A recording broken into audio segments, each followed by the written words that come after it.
ایک شخص پر آخری وقت طاری تھا، نزع کا عالم تھا، لوگ کلمہ پڑھاتے تھے، زبان پہ جاری نہیں ہوتا تھا. لوگ محبوب کریم علیہ السلام کے حضور ہے، یا رسول اللہ بندہ مسلمان ہے پر کلمہ نہیں جاری ہوتا ہے. نبی پاک نے فوراً فرمایا پتہ کرو اس کی ماں زندہ ہے. یا رسول اللہ ہے. فرمایا بلاؤ. فرمایا تیرا بیٹا ہے؟ تو ماں نے مصطفیٰ کا چہرہ دیکھا تو رو پڑی، کہنے لگی حضور میرا ہی ہے.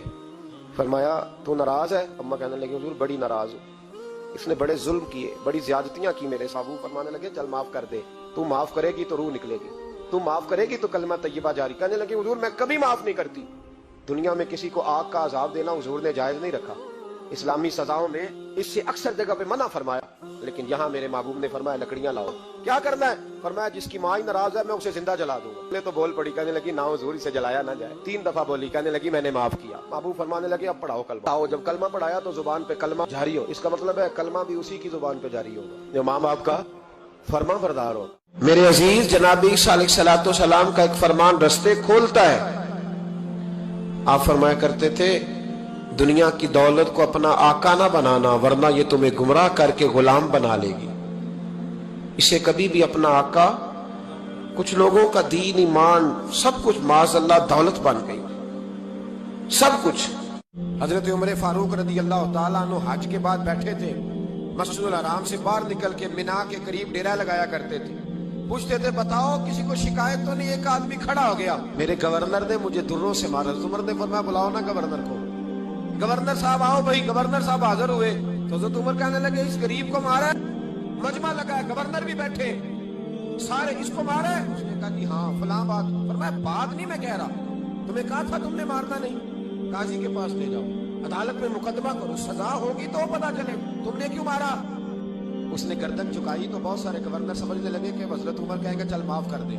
گردن بھی جھک گئی، معذرت بھی ہو گئی. تو حضرت عمر فاروق رضی اللہ تعالیٰ عنہ نے غریب کے ہاتھ میں درہ دیا. فرمایا جا اب گورنر کی طرف، جتنے اس نے تجھے مارے تھے تو بھی اتنے درے مار اس کو درے، لوگوں کو پتا چلے یہ ظلم کا نظام نہیں، یہ محمد عربی کا نظام ہے صلی اللہ تعالی علیہ وسلم. تم کہہ دو کسی سے اپنے غم تاکہ تمہارے دل ہلکے ہو جائیں. اب کچھ غم بڑے ذاتی قسم کے ہیں، بندہ کسی سے کہہ ہی نہیں سکتا. بڑی نجی قسم کے کچھ دکھ ہیں، کسی سے کیسے بیان کرے. نہ کیا ہے جو کسی سے نہیں کہہ سکتے وہ رب رسول سے کہہ دو تاکہ تمہارا دل بھی ہلکا ہو، تمہاری عزت بھی محفوظ رہے. تم نے کہا بھی اس طبیب کے سامنے جو سب سے بڑھ کر شفا دینے والا، کہا اس مالک کے سامنے جو سب سے زیادہ خزانے بانٹنے والا. ترمذی شریف میں حدیث ہے، حضور نے فرمایا دعا عبادت ہے. اسی ترمذی میں حدیث ہے، فرمایا دعا عبادت کا مغز ہے.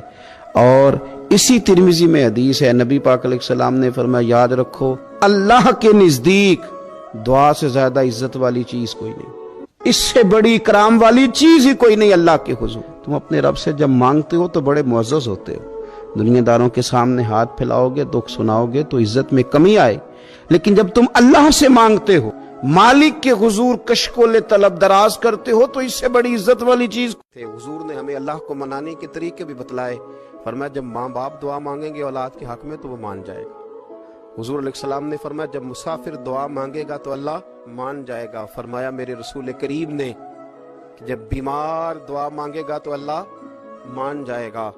اور سید عالم علیہ السلام فرمانے لگے جب تمہارے ضعیف، کمزور، مجبور لوگ دعا مانگیں گے تو اللہ مان جائے گا. اور حضور نے فرمایا جب تم فرض ادا کر کے دعا مانگو گے تو اللہ مان جائے گا.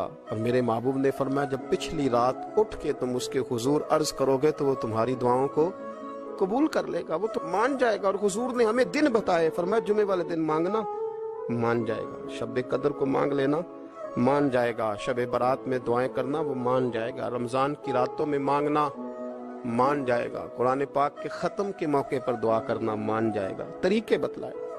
اب یہ ہے کہ ہم نے تو مانگنا تھا نا اس کی بارگاہ.